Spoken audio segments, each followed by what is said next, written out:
Another aspect of relationships are boundaries. And boundaries and walls, just so you know, are not the same thing. When you think about a wall, it's what stands between you and another person.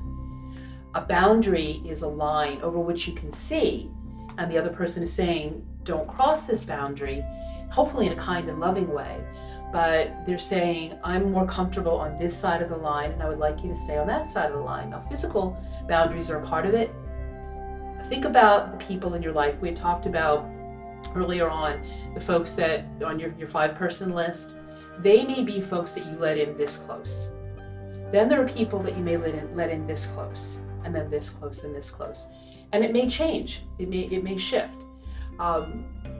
People that don't have boundaries have what I think of as a permeable membrane. And what that is like an amoeba. Things kind of come, float in and out. And they don't get to decide for themselves how comfortable they are with somebody coming in this close.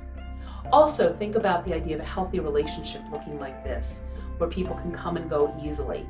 And an enmeshed, dysfunctional, codependent, and I'll explain codependence in a moment, relationship might look like this, like pulling and tugging. I've been in the recovery field for a long time doing drug and alcohol counseling and education. And the term codependence, as it relates to relationships, used to mean someone who was an enabler of someone with an addiction. Now it's come to expand a little bit to mean someone who doesn't have healthy boundaries, who doesn't know where they start and someone else stops. I think about, and not to diss Barry Manilow in any way, but the Barry Manilow song, I Can't Smile Without You. And I feel bad when I feel sad when you're sad, I feel glad when you're glad. And a friend of mine named Scott Kallichstein, who's an amazing singer-songwriter, kind of a spiritual Weird Al Yankovic, has written a song called just a codependent love song, and he quotes Barry Manilow. And when Barry says those things, he says, "I'll get a life." That when you have that kind of enmeshment with someone, you don't know where you start and they stop. You don't feel that you have the right to your own emotions, your own reactions to things. So in the process of recovering through codependence, and I'm convinced that it's a lifelong process. It's a work in progress, as are we all.